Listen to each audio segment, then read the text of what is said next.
Bismillahirrahmanirrahim. Assalamu alaikum. Today we are going to start the sixth lecture of discrete mathematics. In the previous lecture we have studied some applications of logic, digital circuits, and we have also studied full adder and half adder circuits. Today we are going to start valid and invalid arguments. The lecture outline is as first of all I shall define what is an argument and different forms of the arguments. Then we shall study modus ponens, modus tollens, and some other additional valid forms of the arguments. We shall also see by examples valid arguments with false conclusion and invalid argument with true conclusion. In the subsequent sections we will study converse and inverse error in the arguments. At last we shall study contradictions and valid arguments. So what is an argument? An argument is a sequence of statements, all statements, but the final one are called all statements but the final one are called premises or assumptions or hypotheses. The final statement is called the conclusion. Normally we place this symbol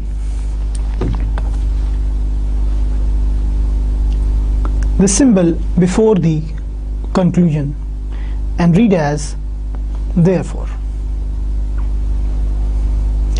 This is normally placed before the conclusion. For example, what is an argument?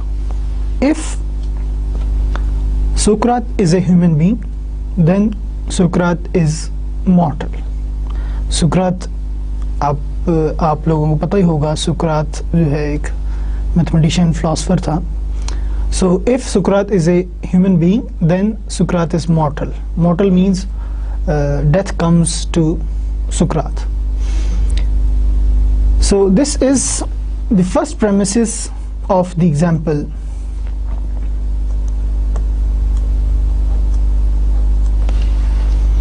If Socrates is a human being, then Socrates is mortal.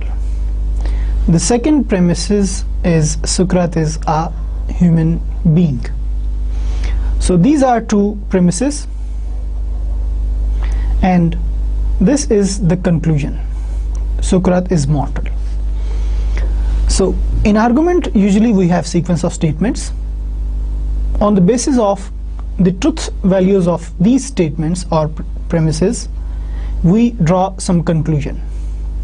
So if Socrates is a human being, then Socrates is mortal. This statement as a whole is true. As a whole is true means that you know the conditional statements. What are the cases when the conditional statements are true? This is the hypothesis of this conditional statement and this is the conclusion of the conditional statement. So if hypothesis is true and conclusion is false, this conditional statement is false. In all other cases this conditional statement is true.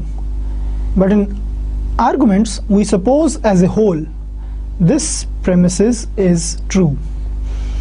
Means there are three cases. Socrates is a human being is true. Socrates is mortal is also true.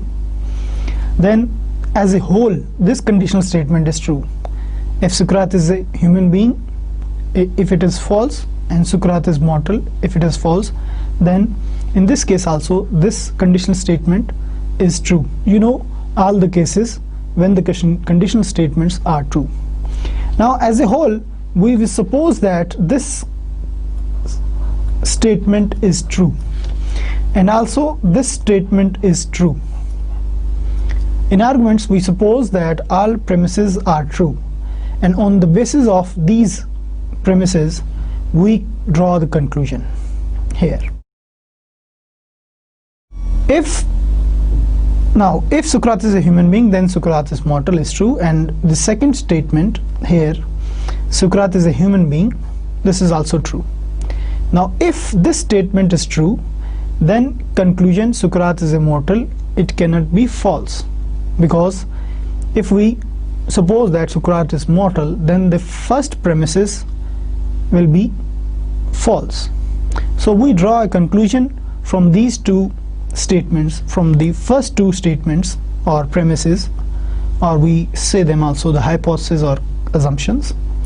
So on the basis of these assumptions or hypotheses, we draw a conclusion, therefore Socrates is mortal. So in general, an argument is a set of statements which are called premises, and on the basis of these premises we draw a conclusion. So one more thing, once again, that all premises, the first premises, second premises, as a whole, these premises are considered to be true, no matter what the individual statements means.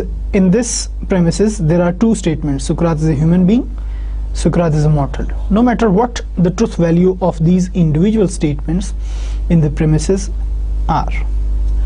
So by considering as a whole premises true and the second premises also true, we draw a conclusion that Socrates is mortal. What is an valid argument? To say that an argument is a valid form or argument form is valid means that no matter what particular statements are substituted for the statement variables in its premises, if the resulting premises are all true, then the conclusion is also true. So I have told you earlier that a valid argument or an argument is a set of statements or premises on the basis of which we draw a conclusion. So if all the premises are true, the conclusion must be true, no matter what the individual statements are used in premises. Now how can we prove that an argument is a valid argument? We can show that an argument is a valid argument by using truth tables. First of all, we shall identify what are premises and what is a conclusion in an argument. Secondly, we construct the truth table for premises and conclusion, and then we find the critical rows. I shall tell you later what are the critical rows in proving or identifying the valid arguments.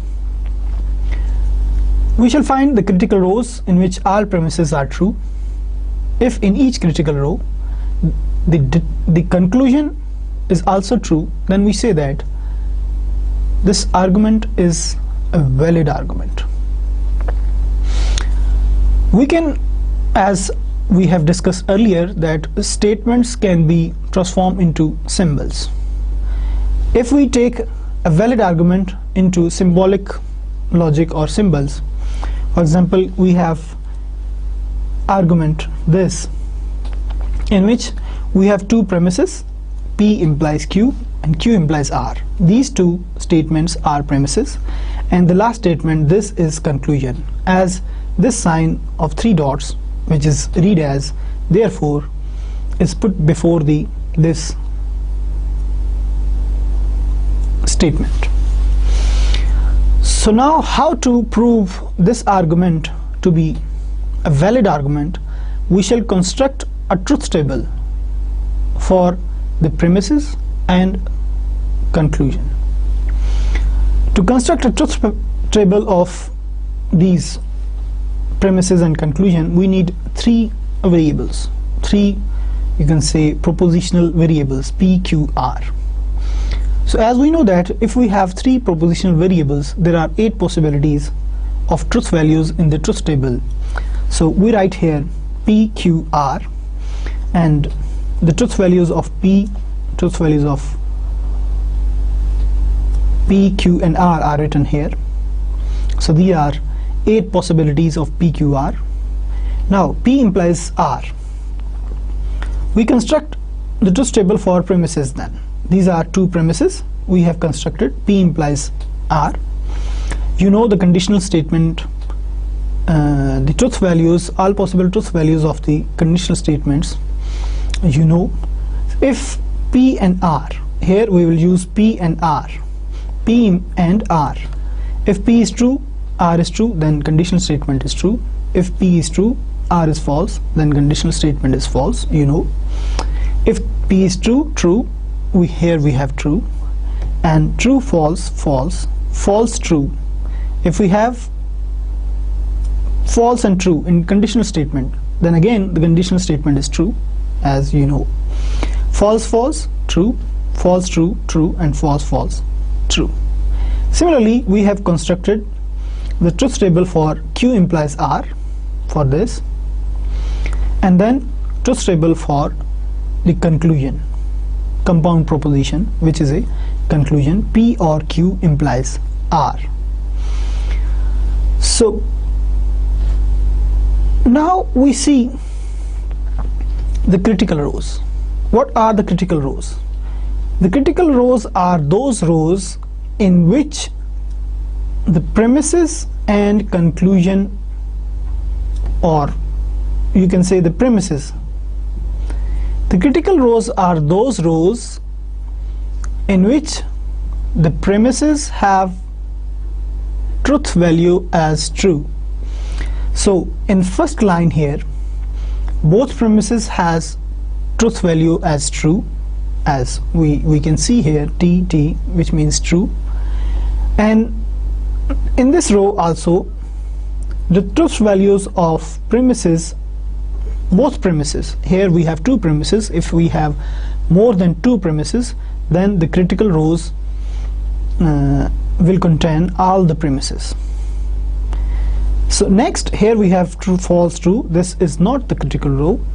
Here we have true, true. This is a critical row, as all the truth values of the premises are true. Another, this row is also a critical row, as all truth values are true. This row is also a critical row, as all truth values are true for all possible premises. Now, to check the validity of an argument, we shall see that whether corresponding to each critical row the conclusion is true. Here the conclusion is true. Here we have conclusion is true. Here the conclusion is true. Here also the conclusion is true, and in the last the conclusion is true. So if corresponding to all critical rows the truth value in the conclusion column, or in conclusion the truth value is also true for corresponding to each critical row, then we say that this argument is a valid argument. So once again I repeat, what are the critical rows? Critical rows of an argument are those rows in which all possible values of all premises are true. For example, here we have 2 premises, one this and second this. This is a critical row. Why? Because the truth values in this row are true for both premises, this and this. So critical rows are those rows in which all possible values of the premises are true. So first we identify the critical rows to prove, or to identify the argument is a valid argument, and next we see whether corresponding to each critical row the truth value in the conclusion column is also true. Here we have true, here we have true, here we have true, as we can see that here we have true, true, true, and also here we have true. So this argument, the given argument, this is a valid argument. Next, we take another example in which we shall see an invalid argument. What is an invalid argument? Obviously, an argument which is not valid is called invalid argument. And how we prove an argument to be invalid? If corresponding to all critical rows at least one conclusion is false, at least one, कम से कम एक, then we say that this argument is not valid or this argument is invalid. For example, consider an example. Again, here we have two premises again and conclusion. So we construct the truth table for the premises and conclusion. As we have three propositional variables p, q, r, we constructed not p as we need it here in the second and third statements, compound statements. Not q, not r, q or r, p implies q or r. The first premises, this is the first premises, these are premises, and this is conclusion. So we constructed truth table for both premises and a conclusion. Now we decide, or we identify the critical rows. We have two premises. We see this is the critical row as all the truth values are true. This is again a critical row, and this is, these all three rows are critical rows as all possible truth values are true in these three rows. So these three are also critical rows. So now we see corresponding to each critical row the conclusion is true. Here it is true, here it is false. Now if at least one truth value in the conclusion corresponding to the critical row is false, we say that this argument is invalid. No matter the next critical rows have all truth values as true, we need only one truth value as a false corresponding in the conclusion corresponding to the critical row, then we say that this argument is invalid argument. So how to prove an argument to be valid and invalid? First of all, construct a truth table for all possible premises and conclusion, and then identify critical rows, and then we check whether in the conclusion all possible truth values are true corresponding to each premises. Then we say that this argument is valid, and in other case the argument is not valid or invalid. So next we see some forms of valid arguments which are, you can say, universally valid. Wherever we see these forms, we immediately understand or conclude that this is a valid argument. So first argument is this, in which we have two premises: if p then q, and p therefore q. This is conclusion. The first, we can write it as p implies q, and if it p. Now I told you that these are two premises, and we suppose the truth value are true of both premises. So this conditional statement is true, and this statement is also true. On the basis of second statement which is p, if we suppose p is true, how we conclude from these valid argument forms? I'm trying to explain you this. If p is true, then the truth value of this conditional statement p implies q is also true. if P is true, then Q must be true. Why? If P is true and Q is false, then this conditional statement becomes as a whole false. As you know, the conditional statement is false only if P is true and Q is false. Now if we suppose that this P is true, then Q must be true. So what we have concluded from these two premises, that Q must be true also. So this argument form, which is called modus ponens, is a valid argument. Wherever we see this argument form, we immediately conclude that Q is also true. For example, if the last digit of this number is 0, of this number, any number, for example 10, if the last digit of this number is 0, then this number is divisible by 10. Then this number is divisible by 10. This is a conditional statement, which is the first premises. Now the second premises is, or second hypothesis is, the last digit of this number is 0.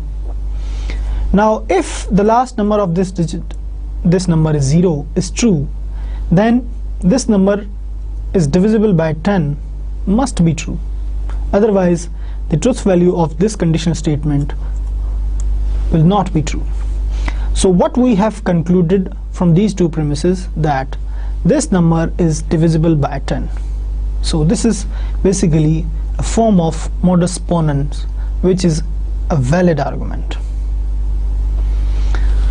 We shall discuss some other examples of modus ponens in the next slides. Now, what is the modus tollens? The modus tollens is basically another valid argument form in which the two premises are these: if P then Q, and not Q, therefore not P. Means if we have P implies Q and not Q, Q is false. Not Q is true, not Q is true means Q is false. Means Q is false. Now, to be true for this conditional statement as a whole, P cannot be true. P must be false. Because if not Q is true, Q is Q. Basically, this is negation of Q. If negation of Q is true, then Q must be false. And as a whole of this conditional statement, this will be true only if P is false. So if P is false, not P will be true. So what we concluded from these two premises, from this argument, that if P and Q, P implies Q and not Q is true, then not P must also be true. This is the conclusion which we draw from this argument. This argument form is also always valid. We can prove it using truth tables also. And this form is called modus tollens. For example, if Zeus is human, then Zeus is mortal. This is the first premises, and the second premises is Zeus is not mortal. If Zeus is not mortal is true, and as a whole this conditional statement is true, then we must conclude that Zeus is not human. And the argument forms of this type are called modus tollens. Now we shall study some other examples. We shall see another example of modus ponens and modus tollens. How we recognize modus ponens and modus tollens. For example, I have given two examples here. The first premises, first hypothesis or assumption is, if there are more pigeons than there are pigeonholes, then two pigeons roost in the same hole.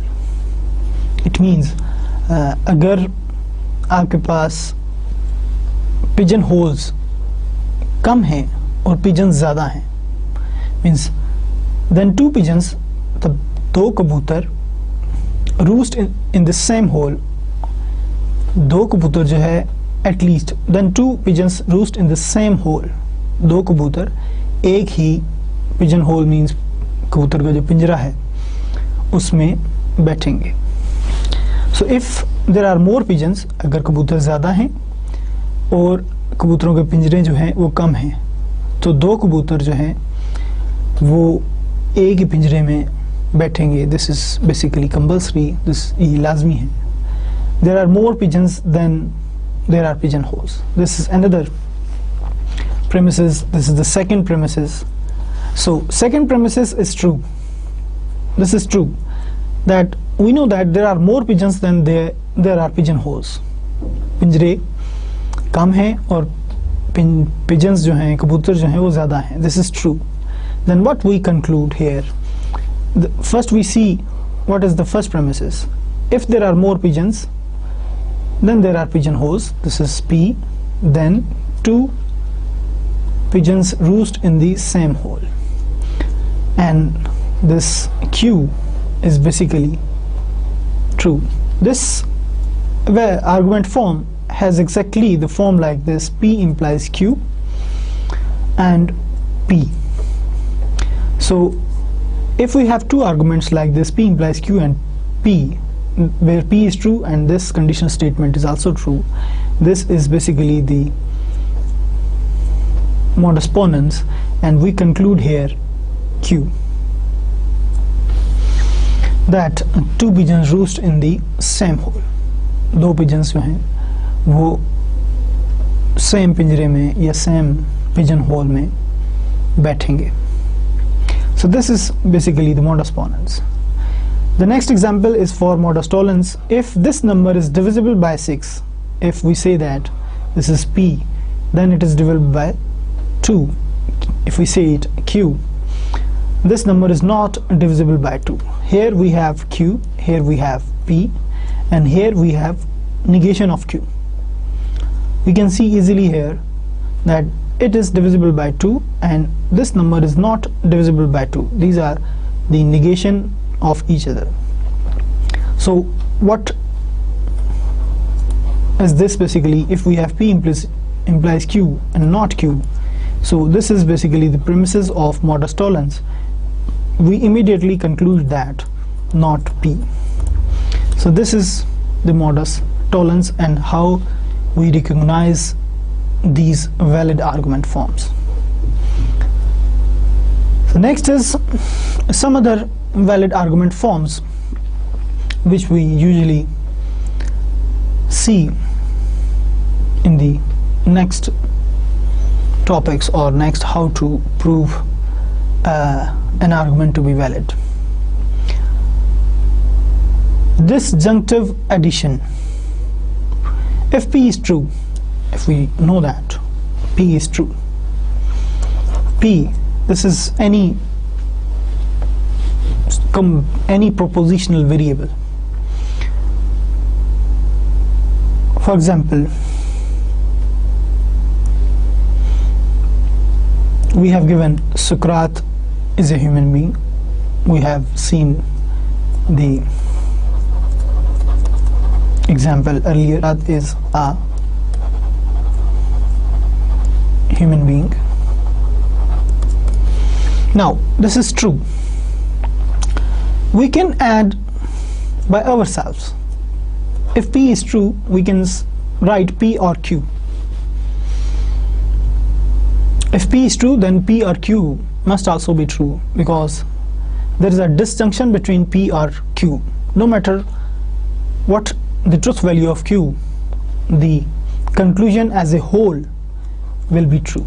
If Q is false, we know P is true. If Q is true, P or Q both are true, then it is true. If P is true, Q may be false, then again P or Q will be true, because there is a disjunction between P and Q. We can say if Socrates is a human being, we can also say that Socrates is a human being and Socrates has 4 legs or 5 legs or 6 arms. Now the Q is false. even then P or Q is true.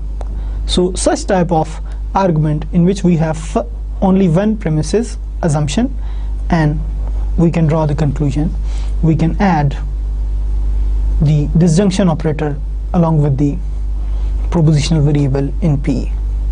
So this is called, such type of arguments are called disjunctive addition. We can add any other variable by using disjunction operator into any true proposition. Similarly, if we have Q, we can again write P or Q. So this is the same argument, except we have supposed that here the premises is Q. Again we can write therefore P or Q. So this is a disjunctive addition. The next is conjunctive simplification. So if we have P and Q, this is basically, if we have P and Q, this premises is true, then what we can conclude from this premises or from this compound proposition, that both P and Q must be true for this premises to be true. So if P and Q is true as a whole, what we can conclude, P is also true, therefore we can say P is also true, or we can say that Q is also true. So we can simplify this premises P and Q into therefore P. So this basically, we simplify the conjunction operator here, therefore it is called conjunctive simplification. So once again I repeat it, in conjunctive simplification P and Q, if we suppose this premises, first premises is true, P and Q, then this is only true when P and Q both are true. So we can conclude, if P and Q is true, we can conclude P is true, or we can conclude Q is also true. Suppose we see an example for this. Suppose that it is snowing and cloudy. Is true. This basically the conjunctive compound proposition where there is a conjunction between these two propositions. Suppose it is snowing and it is cloudy. Cloudy is true. Using the conjunctive rule or conjunctive simplification, what conclusion can be drawn? If we suppose P is a proposition, it is snowing, Q is it is cloudy, therefore P and Q, we can conclude therefore P, if P and Q is true, then we can conclude it is snowing. We can simplify or we can leave this from the conjunction of P and Q. Similarly, we can write it is cloudy. This is also true because P and Q is true. This premises is true, P and Q, then we can conclude it is cloudy. We can also conclude it is snowing. So this type of argument is said to be conjunctive simplification. We simplify the compound proposition. Next is disjunctive syllogism. In disjunctive syllogism, we suppose we have two premises and the conclusion. Now, as we have discussed earlier, that in an argument we suppose that all premises are true, and on the basis of the truth value of the premises we draw a conclusion. Here we suppose that as a whole P or Q is true and not Q is also true. So what we can conclude from these two premises, if P or Q is true and we know that not Q is also true. Now here not Q is true, then Q must be false. and q must be false. Now for this premises to be true, what we must have p to be true. So we can write here therefore p. So this type of argument is called disjunctive syllogism. Similarly, we have another form in which we suppose not p is true, we can conclude q must be true. So we see an example for this disjunctive syllogism. Suppose I have a dime or a quarter in my pocket. I have a dime. What do we mean by dime here? Dime is basically the equivalent to 10 cents, 10 cents of a dollar. ये एक basically सिक्का होता है. A dime is equivalent to 10 cents, 10 पैसे आप कह सकते हैं. अगर 1 रुपए को फॉर एग्जांपल $1 के इक्वल हम ले लें तो 10 पैसे जो हैं एक डाइम है इन दी कॉन्टेक्स्ट ऑफ डॉलर. और एक quarter in my pocket, quarter means अगर आप 10 सेंट्स एक डाइम को कहते हैं तो क्वार्टर क्या होगा, 2.5 सेंट्स हैं आपकी पॉकेट में. आई हैव अ डाइम और a quarter in my pocket. So there is a or between these two statements. So we can suppose this to be P and this to be Q, and this is basically the first premises. Now the second premises is I do not have a dime in my pocket. मेरे पास 10 cents का सिक्का नहीं है मेरी जेब में. So what we can conclude here, we write it, first of all we write this argument form in the symbolic form here, D or Q, where D, what is D? D, I have a dime in my pocket, and Q, I have a quarter in my pocket. So D or Q, and the second premises is not Q, not D, sorry. So what we can conclude by using disjunctive syllogism, we can conclude therefore Q, D or Q is true as a whole, not D is true. If not D is true, Q is false. Then D or Q to be true, we must have D, we must have Q as a true. Here not D is true, so D is false, then Q must be true to get the truth value as a true of this first premises. So we can conclude that Q is also true here.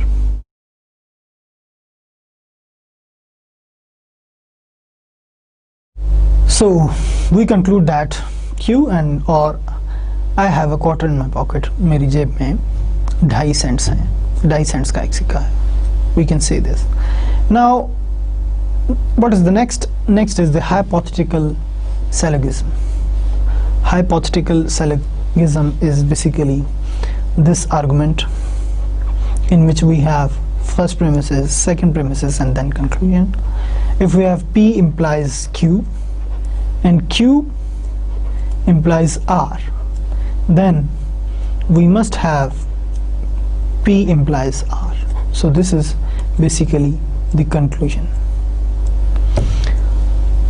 So if we take an example for this, if this is divisible by 18, then divisible by 9, and if 18,486 is divisible by 9, then sum of the digits of this is divisible by 9. So these are two premises. This is the first premises and this is the second premises. What we can conclude by using hypothetical syllogism, if 18,486 is divisible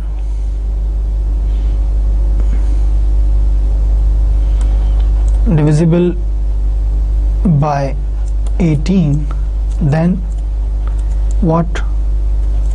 Then the sum of digits of 18486 is divisible by 9. You can check basically if we sum up 1, 8, 9, 4, 13, 21 and 27. So if we sum up these digits, we get 27, and 27 is divisible by 9.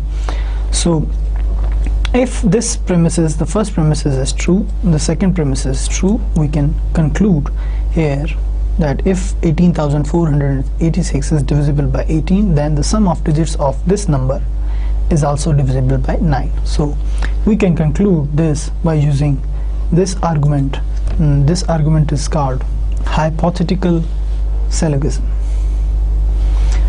So the next form is basically the dilemma. We shall discuss this form in detail when we shall study the proofs. What is the argument form? In this argument form we have three premises, P or Q. P implies Q, Q implies R, therefore R. So in some situations we get the arguments of this type. For example, in mathematics, if we say x is positive or x is negative, if we say this as a P, x is negative, and Q, x is negative, so we get P or Q.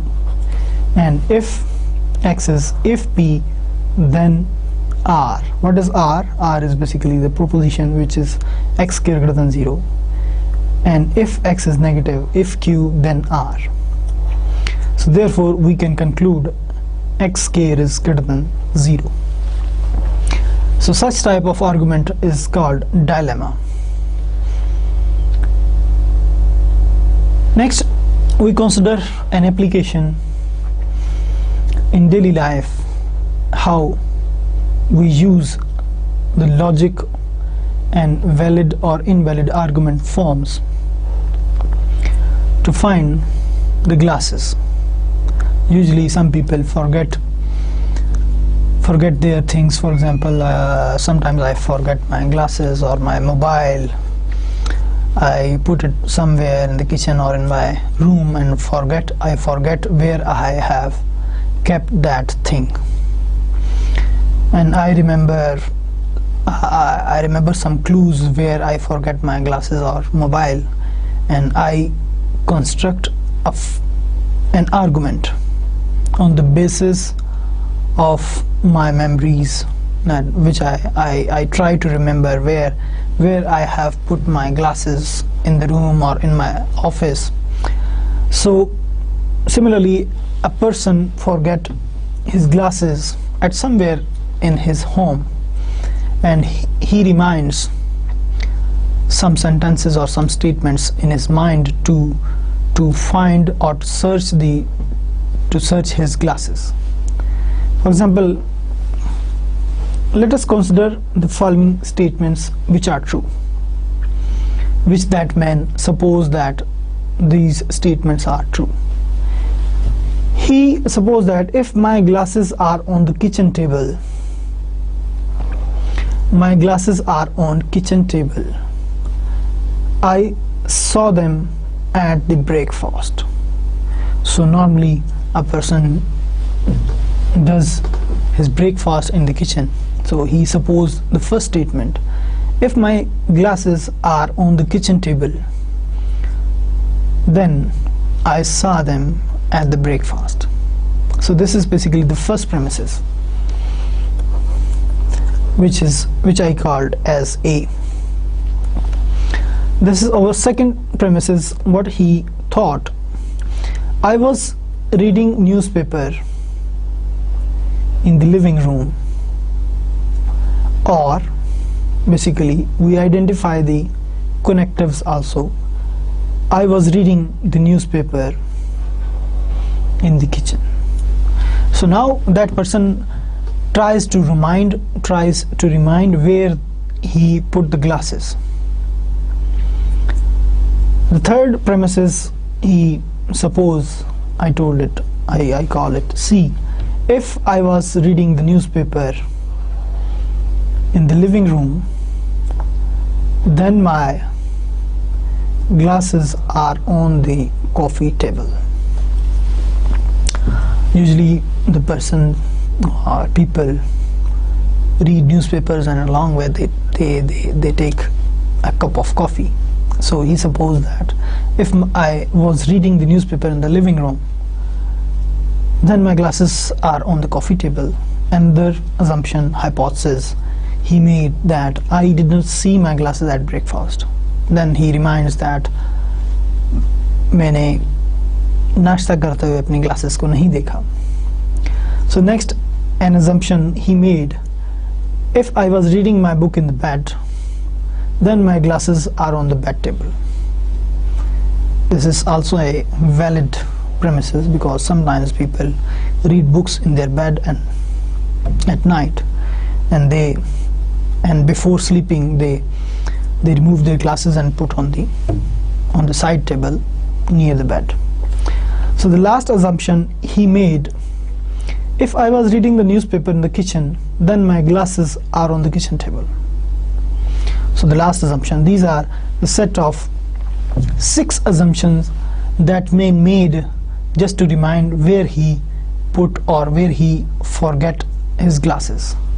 Now this is basically an argument, and we shall apply the logic to find his glasses. So first of all, we suppose that all these assumptions are true. These premises are true as a whole. We say that this is as a whole, this premises, this assumption is true, this assumption is also true, this assumption is also true that he made, this assumption is also true, this assumption is also true, this assumption is also true. So these are our premises, and now using the logic we have to draw a conclusion where he forget or where he put his glasses. So first of all, we shall transform this argument from English to the logical language or symbol. If we suppose that my glasses are on the kitchen table P, we suppose the propositional variables to transform this English form or statements form into logical form. I saw them at the breakfast, we suppose it Q. I was reading the newspaper in the living room, we say it R.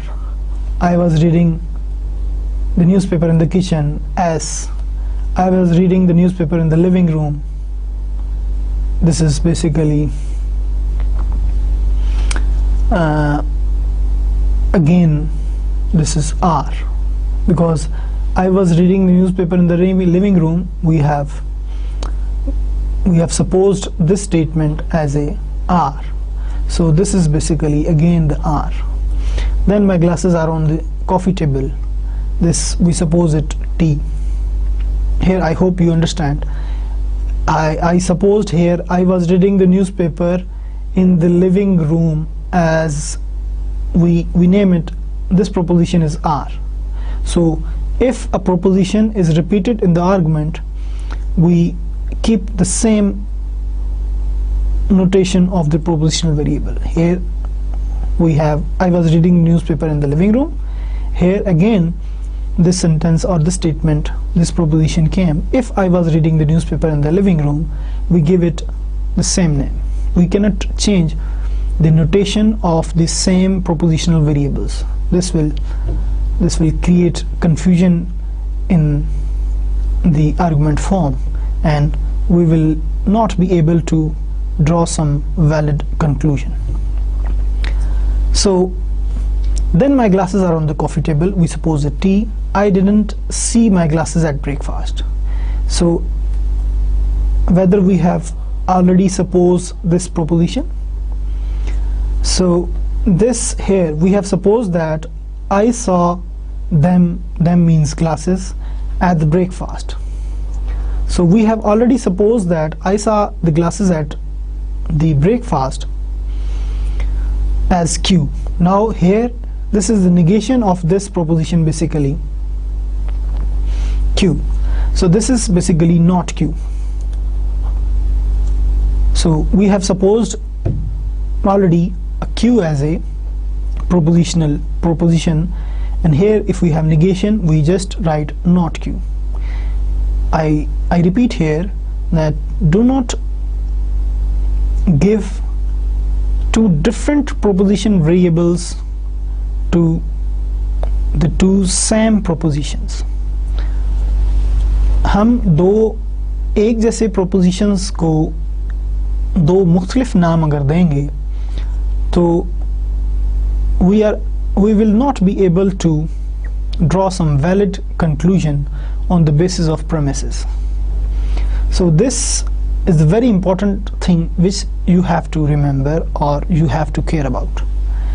So the next E is, if I was reading my book in the bed. So this is basically a new proposition, we call it TU. Then my glasses are on the bed table. This is also a new proposition, we say it V. If I was reading the newspaper in the kitchen, so we have already supposed it, I was reading the newspaper in the kitchen. Here it is. If my glasses are on the kitchen table or kitchen,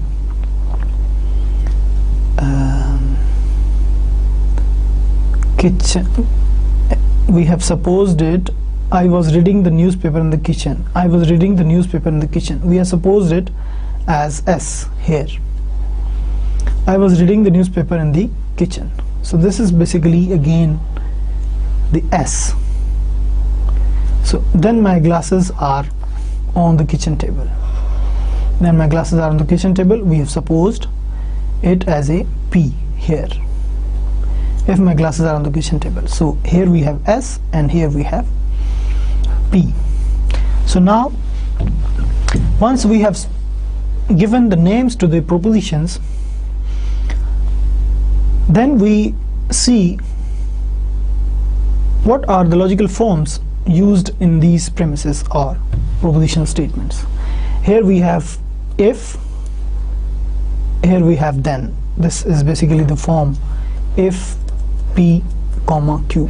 We can write a conditional statement like this, P implies Q.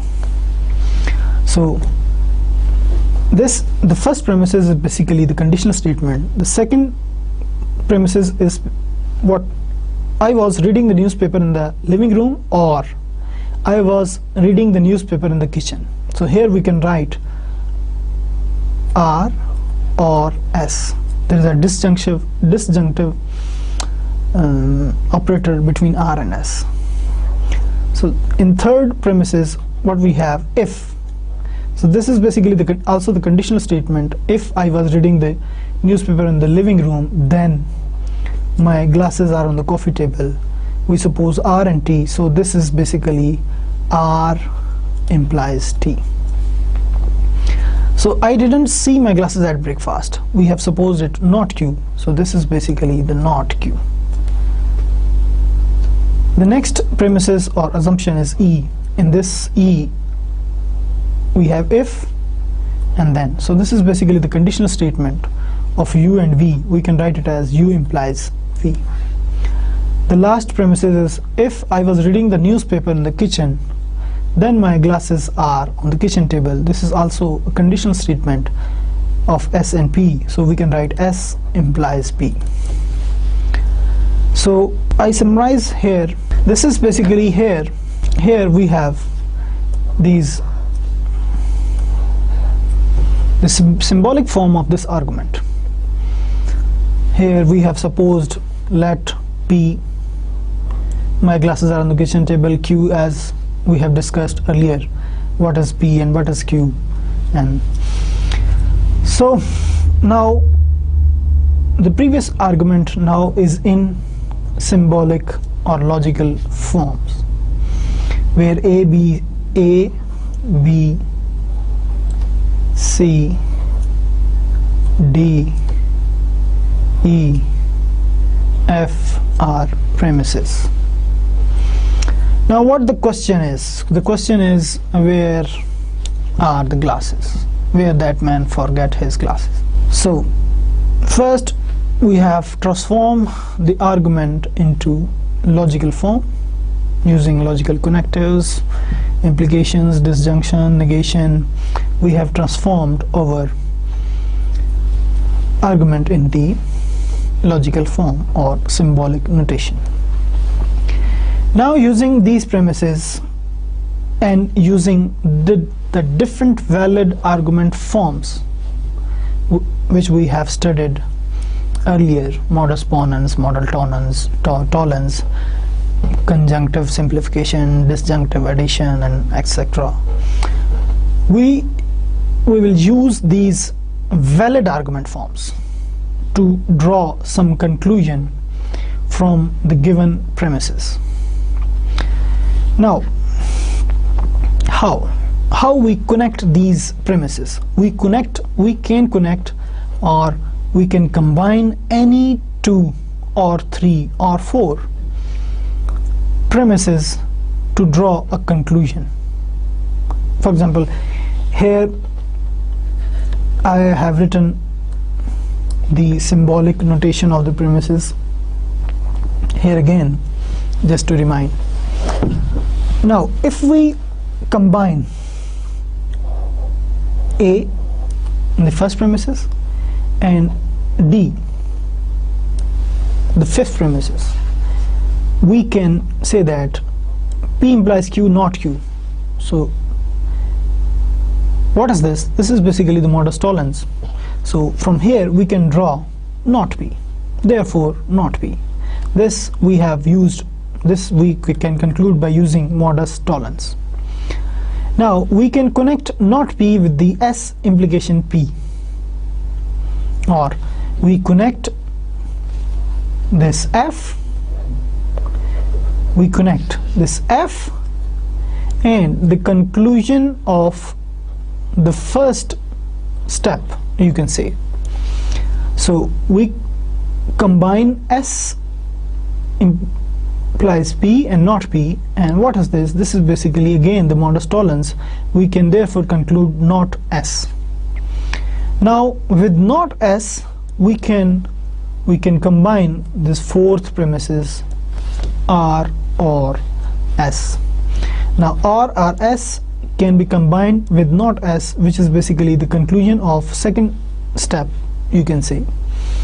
Now R or S and not S, what is this? This is basically the disjunctive syllogism. So we can conclude therefore R is true. Now R can be connected with this premises R implies T. So in the fourth step we combine R implies T and the conclusion of previous step, third step. So what is this? R implies T and R.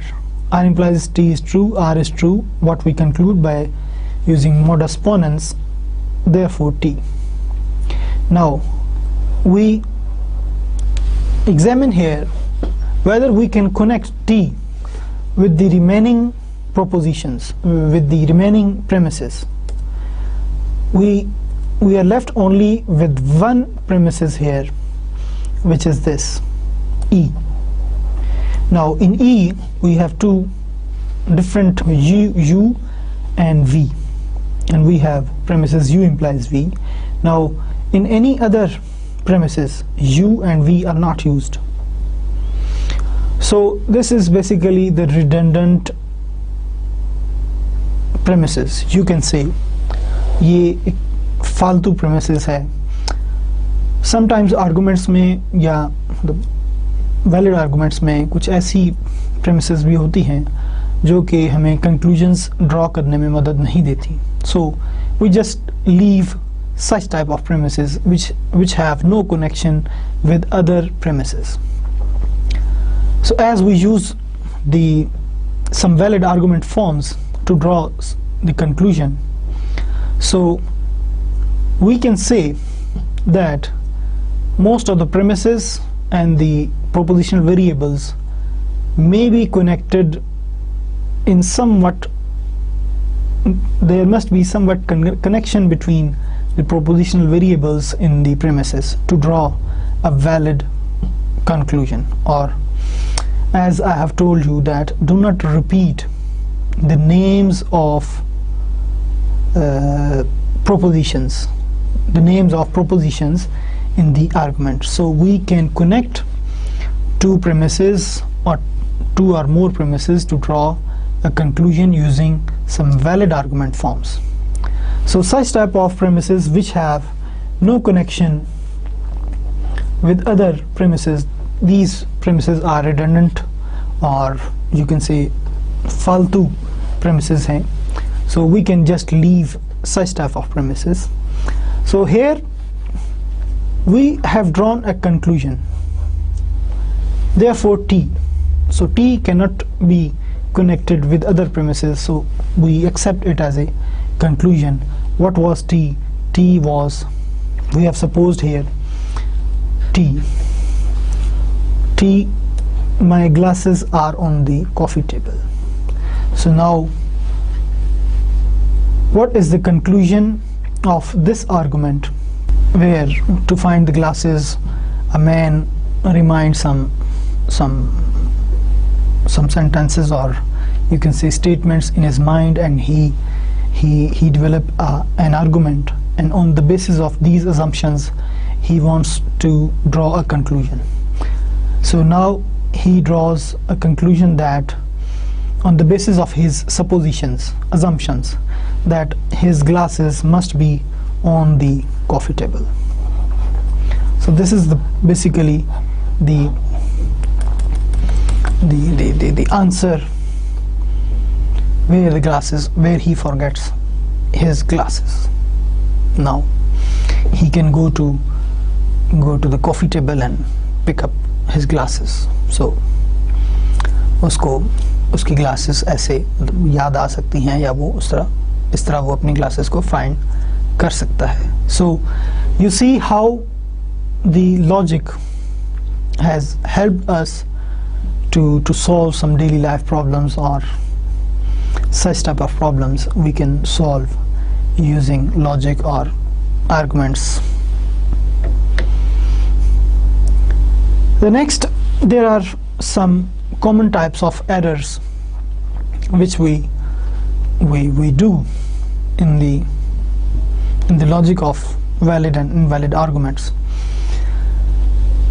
What are the errors? What are the major errors? First error is called the converse error.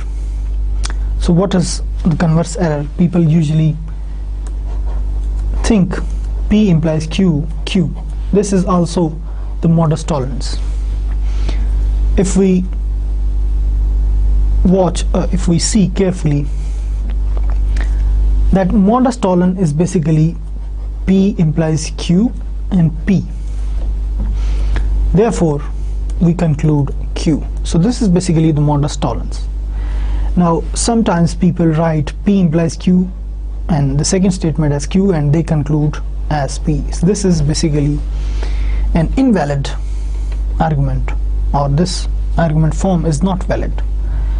So such type of error is called converse error.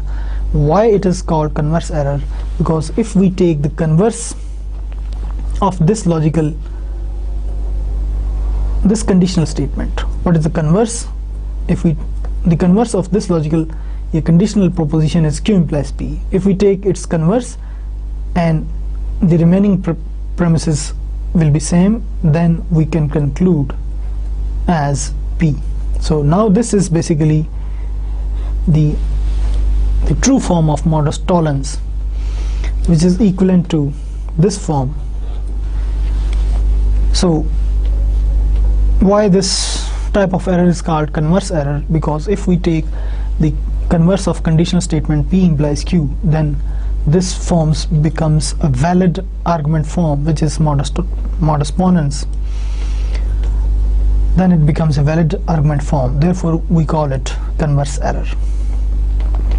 So please avoid such type of error when you try to prove some argument form a valid, or you draw a conclusion from an argument by using some valid argument forms, then please avoid such type of mistakes.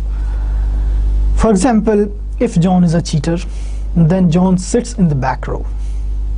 So this is the first basically premises. This is the first premises, John is a cheater, then John sits in the back row. So cheating करने के लिए आपको पता है कि back rows में ही बैठना पड़ता है. This is the first premises. The second premises is John sits in the back row. Now this is basically true. This statement is true and this as a whole true. Now if we suppose this is true, and even if we take it false, it remains true. What is the conclusion? John is a cheater, not teacher. John is a cheater. So this is true. Now this is true, but here we call it false. So there is an error in this argument form. So which is a converse error. So don't replace P here by Q. Basically, sometimes people write here Q in place of P. Here in modus ponens we have P, remember it. So don't commit such type of errors in the argument forms. The next error is of type inverse error. So what is this and why it is an error? Basically, if we have P implies Q, and in the modus tollens we have not Q and the conclusion is not P.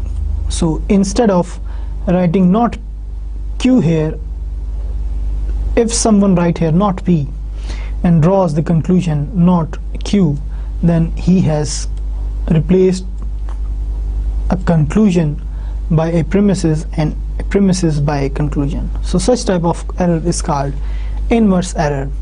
So why it is called inverse error? If we take the inverse of conditional statement P implies Q, then this argument form becomes valid argument form. So as I have told you earlier, if we take the inverse of P implies Q, then it becomes a valid argument form. Therefore it is called inverse error in the valid argument forms. For example, if interest rates are going up, stock market prices will go down, and interest rates are not going up, and we draw a conclusion, so stock market prices will not go down. So such type, the same error one commits here, which is called the inverse error. So please avoid such type of errors in the valid argument forms in improving an argument to be valid, or if you want to draw a valid conclusion or a true conclusion from an argument, then you must avoid such type of errors in the simplification. The next is valid argument with false conclusion. Sometimes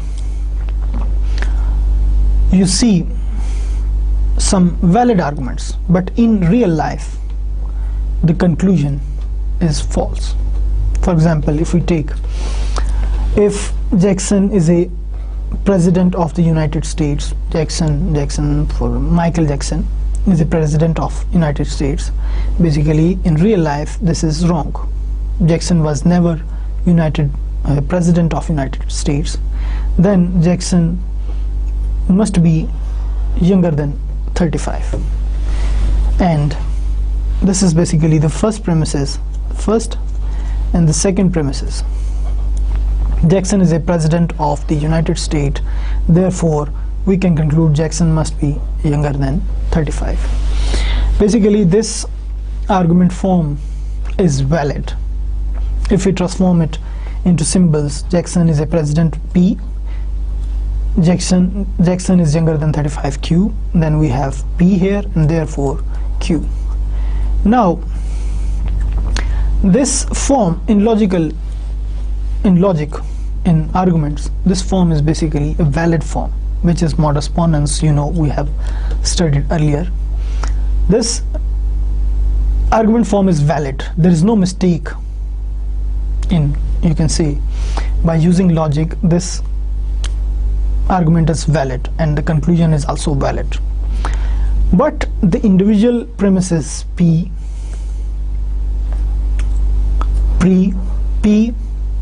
is not true in real life, in real world.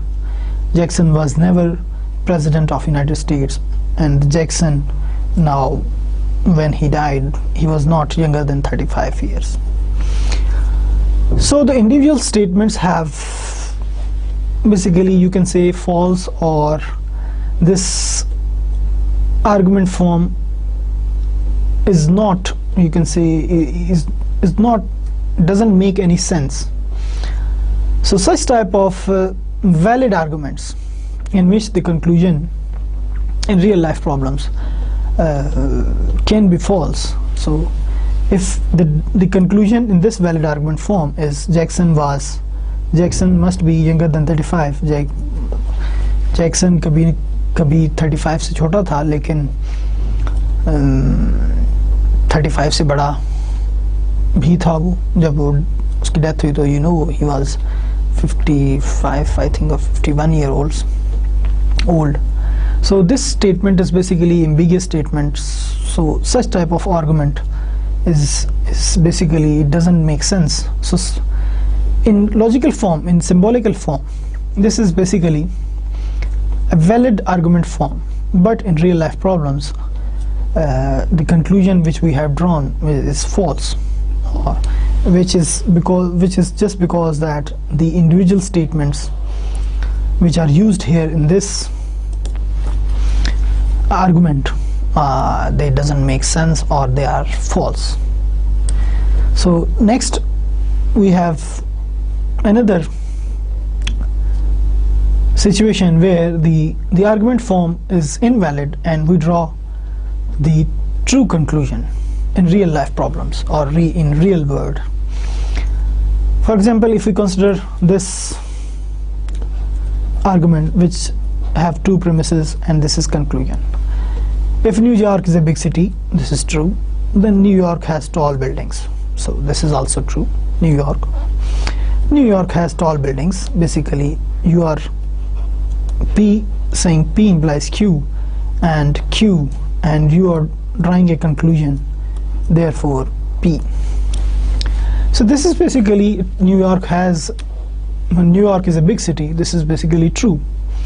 So the conclusion is true, but the form of this argument is not valid, because as we have studied the converse error, there is a error which is converse error in this argument form. We have studied earlier the converse error.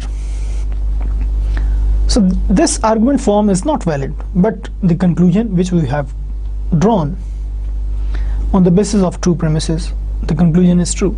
So we have situations where we have invalid argument forms, but we draw the true conclusion. So avoid such type of errors also in drawing conclusion from the set of premises or to prove an argument form to be valid.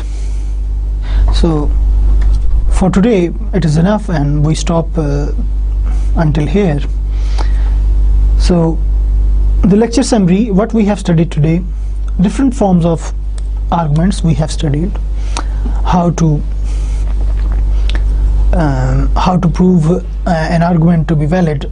We have studied the method using truth tables. We can prove an argument to be valid, and then we have studied different forms of valid arguments, which are modus ponens, modus tollens, disjunctive addition, conjunctive simplification, and some other valid argument forms. And we have solved, or we have done an application of argument forms. We have found the glasses of that man which he forget on the coffee table. We have studied also some invalid forms with true conclusion and valid forms with false conclusions. And lastly, we have studied the converse and inverse error. So In the next lecture, we shall study predicates and quantifiers. Until then, Allah Hafiz.